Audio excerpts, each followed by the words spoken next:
Enrique de la Madrid Cordero. Nació en la Ciudad de México el 1 de octubre de 1962. Licenciado en Derecho por la UNAM. Maestro en Administración Pública, Universidad de Harvard. 1994 a 1998, Coordinador General de la Presidencia, Comisión Nacional Bancaria y de Valores. 2000 a 2003, Diputado Federal, 58ª Legislatura. 2006 a 2010, Director General de la Financiera Rural. 2012 a 2015, Director General del Banco Nacional de Comercio Exterior, Bancomext. 2015 a 2018, Secretario de Turismo del Gobierno Federal. Presidente Ejecutivo del Consejo Mexicano de la Industria de Productos de Consumo, AC, con México. Director de Relaciones Institucionales y Comunicación Corporativa de HSBC para México y América Latina. Articulista en el periódico El Universal. Conduce y dirige el programa Ahora, Futuro, México y el Mundo en ADN 40. Desde 2019, director del Centro para el Futuro de las Ciudades del Tecnológico de Monterrey. A nombre de la Agrupación Política Nacional Confío en México, agradezco la presencia de todas y todos quienes hoy nos congregamos en este salón para recibir la presencia de un buen amigo. Alguien quien no solamente por estirpe, sino por desarrollo personal, por esfuerzo propio, se ha formado y ha aprovechado las oportunidades para servir al país en diversas trincheras, sin importar signo ideológico. Ha sabido convivir y concitar para servir, anteponiendo siempre el interés de México por encima de cualquier signo partidario. Confío en México es una agrupación política nacional incluyente, plural, en la que participamos muchas personas de diferentes corrientes ideológicas, de varios partidos, y también quienes de momento o nunca hemos tenido una militancia activa. La simbiosis es que nos gusta la política y la vemos como una herramienta poderosa para superar los problemas que México los tiene y mucho, pero también para sacar adelante lo mucho de positivo que tenemos como nación, sobre todo nuestra gente, nuestro ánimo, nuestras ganas de tener un país confiable. Que la inseguridad y los problemas que nos aquejan pueden quedar a un lado si los enfrentamos con unidad, dejando a un lado lo que nos divide y atesorando lo mucho que nos une, que es la búsqueda de paz, de progreso, de libertad, de desarrollo. La dinámica exige que la sociedad escuche las diferentes voces. Desde el nacimiento de la agrupación, en el año 2016, hemos escuchado personajes, comunicadores, políticos, profesionistas, funcionarios, artistas, con visión distinta, y escuchamos con respeto y tolerancia y dialogamos igual. Hoy tendremos la ocasión de escuchar la voz y sobre todo la visión de un hombre maduro pero joven, con amplia experiencia, con gran formación y quienes lo conocemos, entre ellos Aquí nos encontramos muchos compañeros diputados federales de partidos distintos. Sabemos que es un hombre de palabra, de conciencia, de valores, y que lo que hoy nos platicará lo hará de corazón, buscando lo mejor para México, sobre todo un país confiable. Bienvenido a tu casa, amigo Enrique de la Madrid. Bienvenido.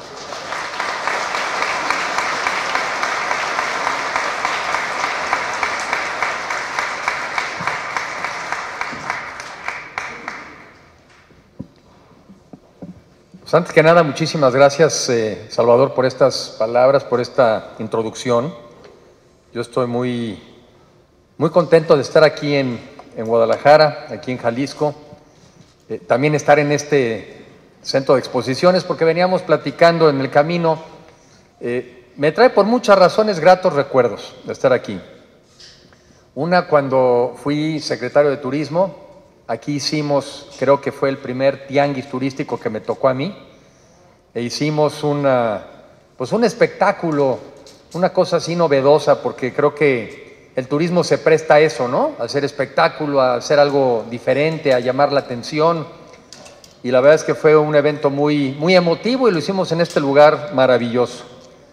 También hace poco tuve la oportunidad de darme una vuelta, que no lo había yo hecho antes, en la famosa FIL, que aquí es también emblemática, esta Feria Internacional del Libro tan famosa, tan distinguida, y donde en el caso particular parece irónico, pero a pesar de que mi padre fue 11 años director del Fondo de Cultura Económico, por lo que cual quiere decir que 11 años estuvo viniendo aquí, yo nunca tuve la oportunidad de estar. Una seguramente no me invitó, y la otra, bueno, igual y coincidió con que algunos años también estuve fuera estudiando y luego trabajando.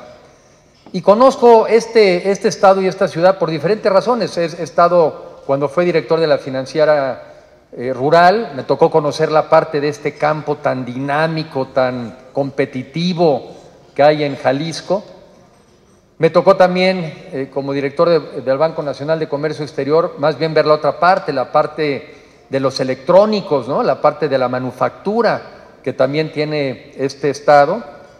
Y bueno, también recientemente, ahora estando yo en el TEC de Monterrey, en un centro para el futuro de las ciudades, Guadalajara ha sido para nosotros un referente, porque creo que es el área metropolitana que tiene ahora, hasta el día de hoy, mejor manejado, con sus retos, pero este tema de la gobernanza metropolitana. Entonces, por diferentes razones, yo llevo muchos años viniendo aquí, bueno, también temas familiares, también aquí una buena parte de la familia de la Madrid también ha vivido aquí. Entonces, por diferentes razones yo me siento muy a gusto, muy contento de estar aquí esta tarde, aquí en Guadalajara.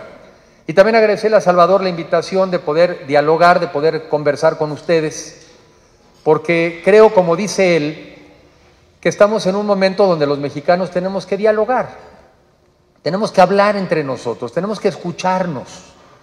Tenemos que escucharnos a partir de nuestra diversidad, porque somos diferentes, y qué bueno, esa es parte de nuestra fortaleza, que no somos todos iguales, somos diferentes, tenemos puntos de vista alternativos y casi eso está condicionado hasta de dónde nacimos.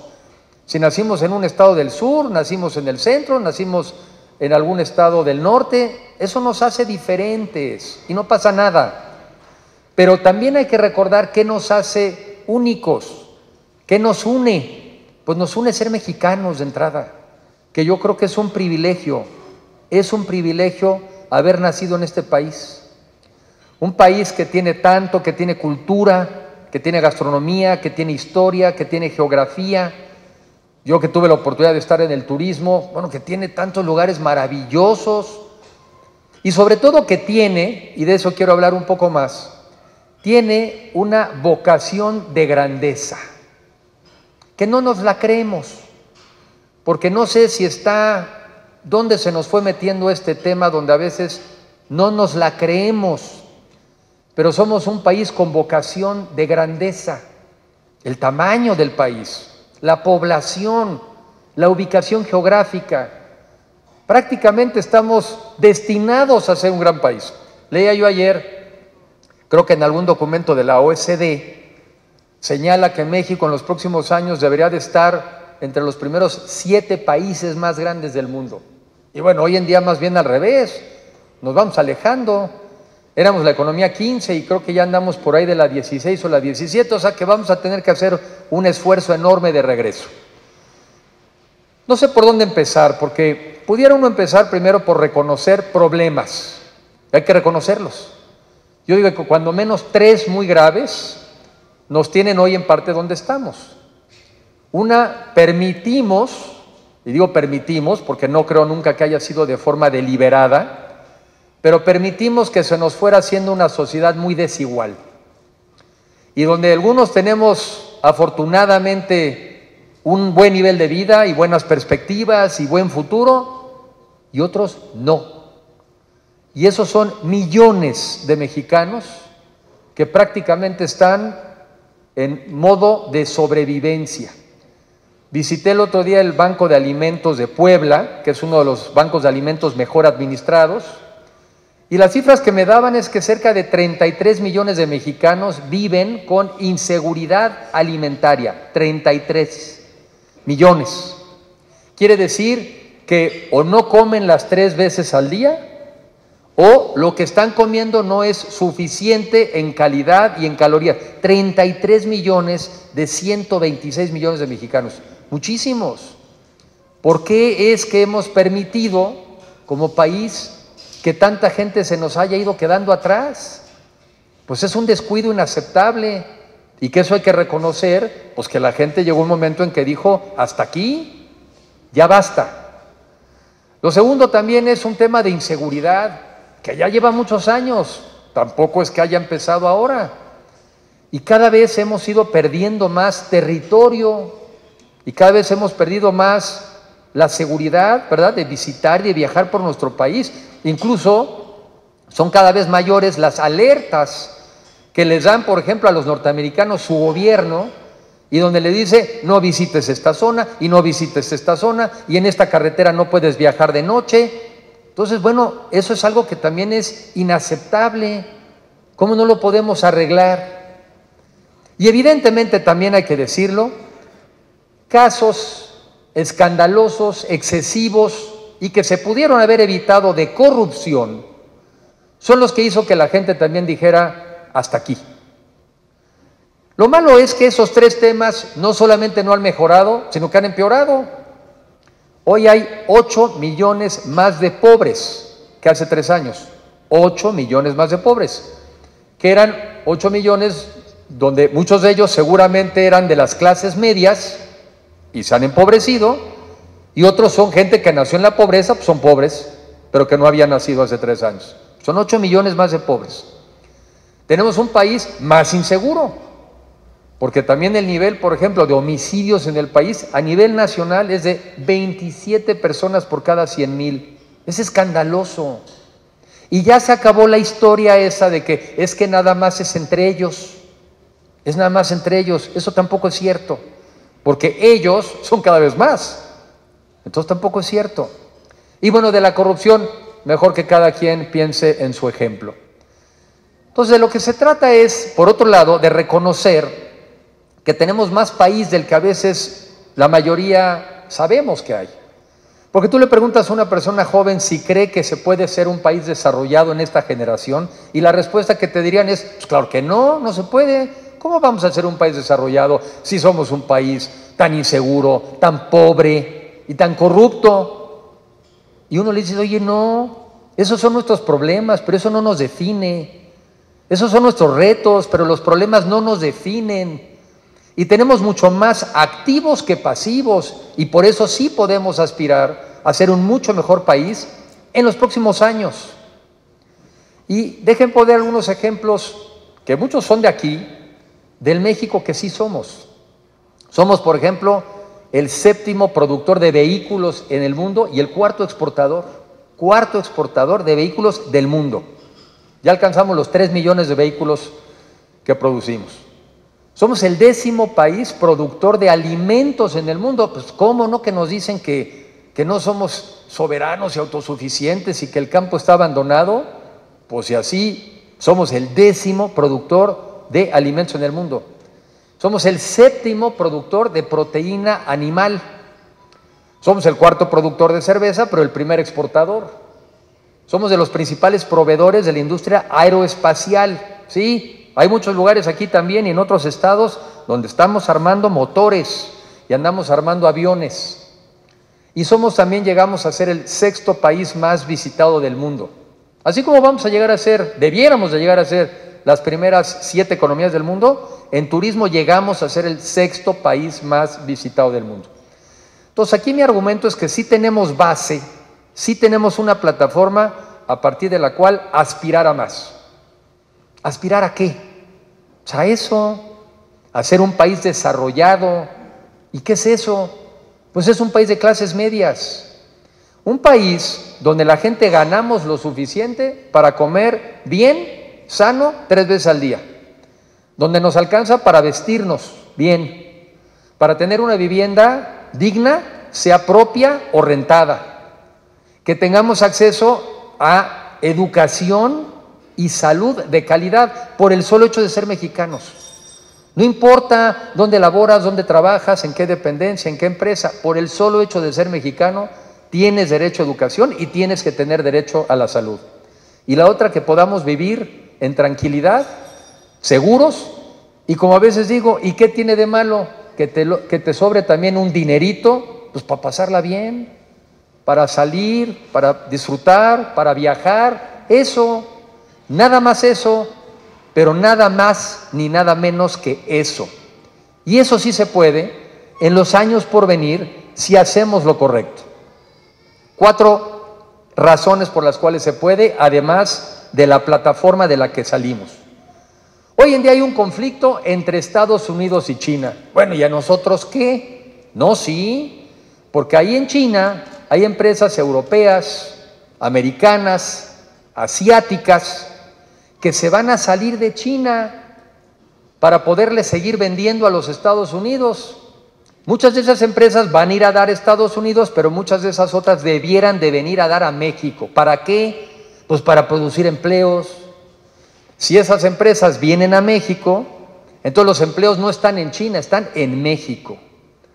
Y el nivel de vida de las familias mexicanas sube, porque la única manera de que suba es que tengamos empleo todos, y empleos bien pagados. Otro fenómeno que está ocurriendo es que ya aprendimos con el tema del cambio climático, ¿verdad? Que de repente no hay coches en Guadalajara o en Monterrey porque no llegaron los chips que se hacen en Taiwán. ¿Cómo es eso? Pues así es. ¿Y entonces qué hay que hacer? Pues hay que hacer fábricas de chips en México, porque pues no nos va a agarrar un tsunami adentro de México. En cambio, entre Taiwán y aquí, sí. ¿Y qué significa eso? Pues también esas plantas se vienen acá y son oportunidades de empleo también, y de empleo mejor pagado, porque de eso se trata también. No solamente de estar empleado, sino de estar bien empleado. No se trata solamente de que te paguen, sino de que estés bien pagado. Y eso solamente se puede lograr si nos vamos yendo a empresas y negocios de mayor valor agregado. Lo han hecho otros, ¿por qué no lo vamos a hacer nosotros? La tercera es que vivimos en una crisis de cambio climático. Decía yo en una comida hace un momento que tuve la suerte, porque también es suerte, de este fin de semana pasado, intentar con mi familia subir a la cima del Iztaccíhuatl. Y cuando menos me lo imaginé, bueno, no menos me lo imaginé, 9 horas después, llegamos algunos a la cima, 9 horas después. Pero lo que no me dejó de llamar la atención, por un lado, pues la satisfacción, la adrenalina, ¿no?, de haberlo logrado, de haber alcanzado eso. Pero por otro lado, pues ¿dónde están los glaciares que aquí había? ¿Se fueron o qué? Había 11 glaciares en el Iztaccíhuatl y quedan 3. Y los demás ya desaparecieron. Y a estos glaciares, según los cálculos de algunos, les quedan 5 años. Para el que crea que no hay cambio climático. Y esta es una tragedia, porque en el mundo entero estos glaciares son parte del agua potable que se utiliza en el campo. Y otra de las cosas, esos glaciares reflejan la radiación del sol y eso permite que el clima se mantenga bien. En cambio, cuando se pierden los glaciares, se absorben los rayos solares y se genera más calor. Bueno, entonces, estamos en una crisis de cambio climático. Y entonces nos vamos a mover en el mundo de las energías fósiles, del petróleo, del combustible. Nos tenemos que mover a las energías renovables, al sol, al viento, a las mareas. No hay de otra, aunque algunos no le entiendan, no hay de otra. ¿Y saben qué? Que México es rico en eso. Así como en su momento, qué bueno que tuvimos mucho petróleo y qué bueno que lo aprovechamos en gran medida para crecer. Ahora ya no es el petróleo, ahora son las energías renovables. Y México tiene. Y el cuarto elemento. El cuarto es que en una economía digital, como en la que hoy vivimos, la economía del Internet, ¿no? Los Facebook, los Uber, el tema del Apple, Mercado Libre y todas estas aplicaciones que todos los días crecen para resolver problemas y atender necesidades, esa economía es atractiva para los jóvenes. O sea, ¿quién se sube más fácil a esa economía? Pues un joven, y México es un país de jóvenes. La mitad de la población tiene menos de 29 años de edad. En Estados Unidos, la edad media, la edad promedio, es de 37 años de edad. Y en Europa, 45. Entonces, el país que somos y hemos alcanzado ser, el entorno internacional nos es favorable y una población joven y preparada como la que más hemos tenido, son condiciones suficientes para aspirar a ese país de clases medias al que tenemos derecho a aspirar. ¿Qué nos hace falta? Un detallito, ponernos de acuerdo entre nosotros, nada más. Entender que sí están esas oportunidades para nosotros y que son alcanzables, que están a nuestras manos, pero que sí pasa por ciertos detallitos. Una, la unidad por arriba de la polarización. Sí pasa por ahí. Sí pasa por reconocer que nos tenemos que poner de acuerdo, porque si cada quien jala para su lado, pues no hay forma de que lleguemos a ese lugar. Dos, ponernos de acuerdo en que queremos llegar ahí. Yo creo que en México no nos hemos puesto de acuerdo a dónde queremos llegar. Y creo que no tendría yo por qué pensar que no queremos todos llegar a ese país de clases medias. ¿Por qué no? Se vive mejor. El que está en la clase media sabe que tiene un nivel de vida que quiere mantener. Y el que no está ahí y está en pobreza, sabe que quiere salir de ahí. Porque a los mexicanos que yo conozco y que yo trato y que yo veo, todos tienen ambiciones de ser mejores. No conozco a los que dicen que no. Y los que quizás se han resignado, hay que sacarlos de la resignación. Porque no hay peor sentimiento que sentir que no puedes. No hay peor sentimiento que pensar que has intentado y no puedes. Y creo que nos toca, a todos nos toca darle otra vez a esa gente esperanza de que sí se puede. Y a partir de ahí decir, bueno, si eso es lo que vamos, hacia allá vamos, si vamos como en este caso a la cima del Iztaccíhuatl, se hace pasito a pasito pero sin parar. Pasito a pasito sin parar. Y teniéndose confianza en uno mismo, que sí se puede, que tiene uno la preparación para llegar, que sí se puede, que es nada más un tema de no parar, y que ya estamos más cerca. Y estamos más cerca y cada vez más cerca. Y cuando no menos te das cuenta, ya estás ahí, ya llegaste. Sí se puede. Y eso es lo que a mí me gustaría dejar como mensaje. Que tenemos un México donde sí podemos alcanzar ese México parejo. Pero implica trabajo, disciplina, esfuerzo, unidad. Pero lo tenemos. Los mexicanos somos de las personas que más trabajamos en el mundo. Trabajamos más que los americanos. Lo que pasa es que no siempre trabajamos en los temas que son tan productivos. Bueno, pues entonces no es aumentar el número de horas, es hacerlo en aquellas actividades que nos den más. Es más, ojalá bajaran el número de horas, porque entre más productivo se es, o se trabaja en negocios de mayor valor agregado, necesitas menos tiempo para ganar más. Entonces lo que se trata es, repito, ponernos esa meta y hacernos a la disciplina de que sí podemos llegar. No me quiero extender más, quizás solamente una última reflexión. Ayer me tocó participar en un comentario de un libro que se llama El sueño mexicano. Este libro lo escribió un alemán, pero pues ya es como alemán mexicano porque está casado con una mexicana hace 20 años y le encanta México. Y él dice, y dice con razón, y un poco el sueño es esto, esto que les describí. Incluso yo cuando leí o comenté el libro dije, caray, se me adelantó, porque pienso exactamente como piensa él. Así como los americanos dicen el sueño americano, pues nosotros también tenemos que tener un sueño, que es lo mismo, lograr generar un país donde tengamos todos oportunidades y ahí sí ya, con igualdad de oportunidades, alcanzar nuestros sueños. Pero decía él, y con esto termino, que tenemos que buscar, a los alemanes les encantan los mexicanos y sobre todo también las mexicanas. Yo tengo un tío alemán casado con una mexicana. O sea, sí, conozco muchos casos de alemanes casados con mexicanos. Nos saben por qué nos gustan las mexicanas. Ellos también tienen esos mismos gustos, pero les gusta, por ejemplo, nuestra alegría, nuestra felicidad, nuestra forma de ser. Pero él también dice que tenemos que tener algo más de alemanes nosotros. Fuera de su fútbol, que también siempre nos ha gustado, es este tema de la disciplina, de la constancia y, ¿por qué no?, también de incorporar un Estado de Derecho en donde sabes que hay reglas del juego, que si respetas las cosas van a funcionar.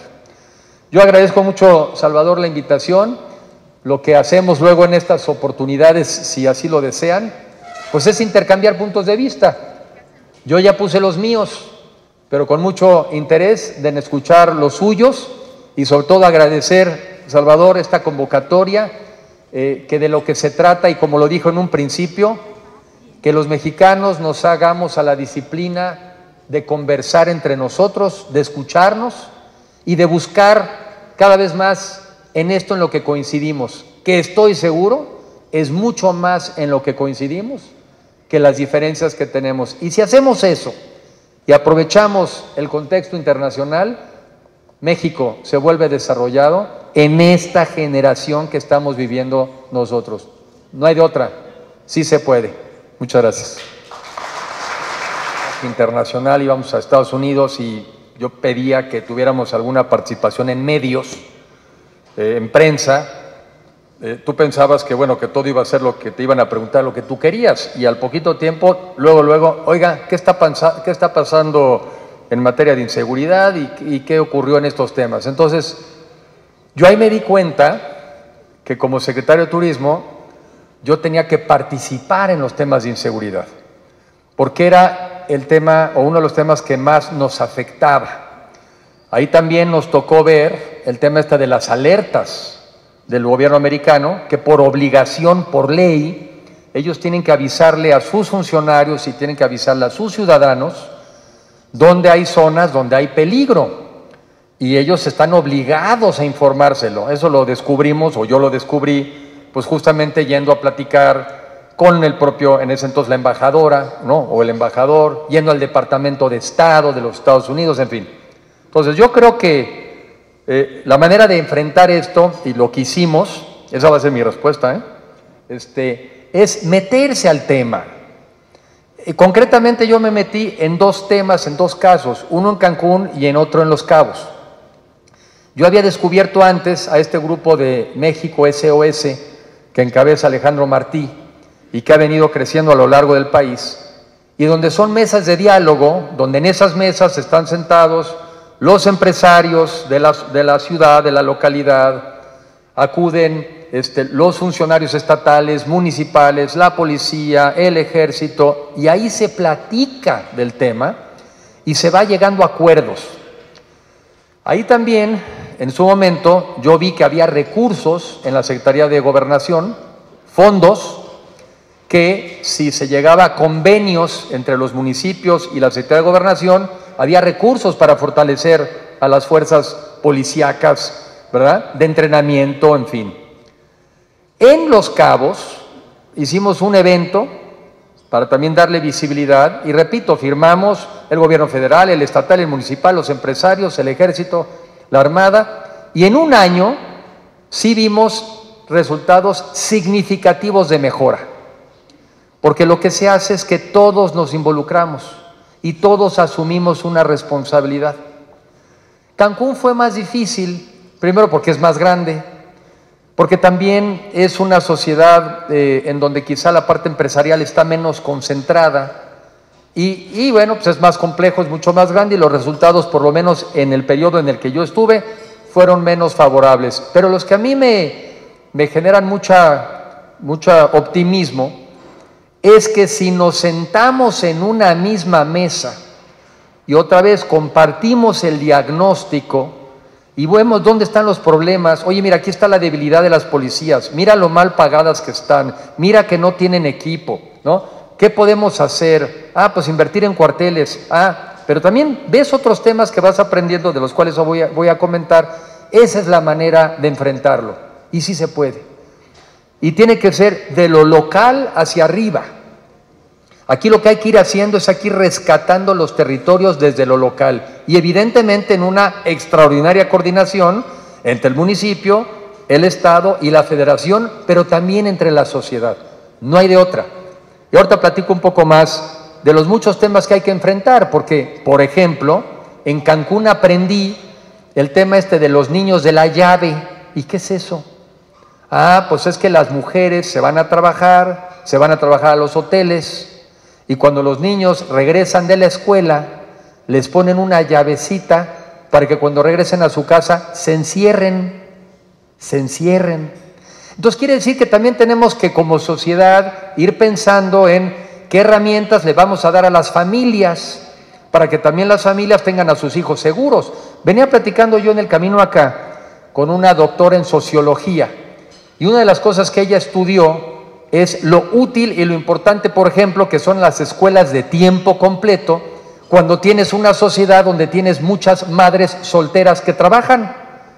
Entonces, ¿para qué sirven las escuelas de tiempo completo? Entre otras cosas, porque esas escuelas se vuelven parte de la formación de los niños.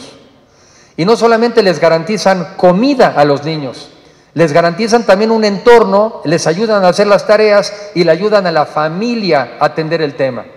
Entonces, de lo que se trata es fortalecer nuestras instituciones, fortalecer la participación de todos nosotros, y creo yo que estos temas se van atendiendo en gran medida desde lo local. Decía yo en una plática también en Celaya, ahora esta semana, ponte a pensar cómo muchas familias que también tenemos hoy en México, pues así estamos, familias desintegradas, ¿dónde se educa ese niño o esa niña? Pues en la pandilla de la esquina, porque ahí es donde genera el sentido de pertenencia. Bueno, pues entonces también tenemos que ir a ver cómo atendemos esos temas. Lo que quiero decir es que sí hay salida, pero nos toca participar. Y lo que menos tenemos que hacer es dar la batalla por abandonada. O sea, claro que no se trata ni mucho menos, porque parte de la manera de resolverlo también es con crecimiento económico. Por eso surgió este programa de Pueblos Mágicos en la administración del presidente Fox. Cuando nosotros llegamos, cuando yo fui secretario, pues vi el programa y dije, pues qué gran idea. Porque esa es otra de las cosas que como mexicanos tenemos que aprender, que si vino de otra persona la idea, no por eso deja de ser menos buena.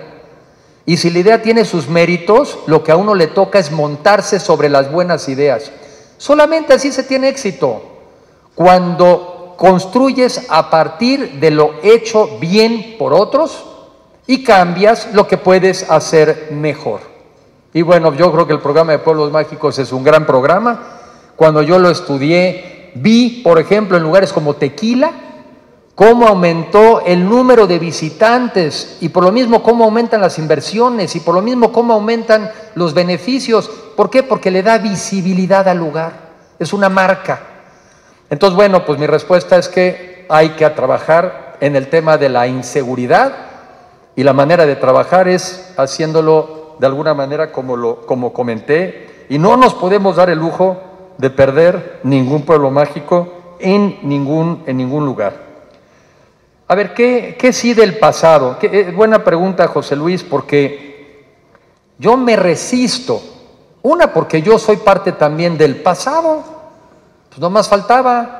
Todos los que estamos aquí somos parte también del pasado, pero también queremos construir el futuro. Entonces yo creo que hemos hecho cosas muy buenas en el país, muy buenas. La mayoría son muy buenas, la mayoría. Y lo hemos hecho además a pesar de un enorme crecimiento de la población, porque eso se nos olvida. México en los 50s, creo que éramos como 50 millones de mexicanos. México en los 80 éramos como 80 millones de mexicanos y hoy somos 126. O sea que no se ha tratado de generar riqueza con los mismitos. No, hombre, así estaría muy bien, estaríamos todos mucho mejor. Pues lo que pasa es que como somos bastante prolíficos, pues hemos crecido mucho en número y eso pues es un reto enorme. Pero México ha avanzado, como puse algunos datos, puse algunas cifras. México es un mejor país hoy. Ahí les van datos. Porque como decía el otro de Valeria Moy, dato mata relato. A ver, hace no muchos años tenía México 4 o 5 años de grados de escolaridad promedio. Hoy estamos cerca de 10. Y eso que somos muchos más. Hoy tenemos, hace no muchos años teníamos una expectativa de vida de 50 años. Hoy tenemos una expectativa de vida de 77 años. Hoy el 70% de los mexicanos tenemos acceso a Internet. Claro, nos falta el 30%, sí, pero es el 70%. Hoy tienes más de 70 millones de viajes de avión de mexicanos. Bueno, estas son cifras al 18%. O por aquello de que dicen que solamente viajan unos cuantos, ¿no? Entonces, es un mucho mejor país que el que teníamos antes, pero claro que podemos hacerlo mejor. Entonces, todo lo que... Y luego a veces cuando la gente piensa que todo estuvo mal, dije, ah, caray, qué raro. Estas personas que dicen que todo estuvo mal, ¿por qué se enojan cuando el presidente quiere cambiar la reforma eléctrica y salen a defenderla de manera airada? Y digo, pues ¿por qué la defienden si seguramente estuvo muy mal hecha? La hicieron los del pasado. ¿Y por qué salen a defender el INE? ¿Por qué queremos defender al INE? Pues ¿por qué lo defienden si además viene del pasado? ¿No? ¿Y por qué estamos preocupados de cuando quieren atacar a la Comisión Federal de Competencia o quieren atacar al Legislativo? Quiere decir que intuimos al final del día que no todo estaba mal. La Agrupación Política Nacional Plural Confío en México se honra en expresar el pleno reconocimiento a Enrique de la Madrid Cordero al habernos brindado su documentada visión y propuestas en el marco de la conferencia magistral denominada México, retos y oportunidades, dictada ante integrantes e invitados especiales de esta agrupación. Doctor Salvador Cosío Gaona, presidente; ingeniero José Luis Moreno Rojas, secretario general. Guadalajara, Jalisco, a 19 de mayo del 2022. Enhorabuena y felicidades a tan extraordinario ponente.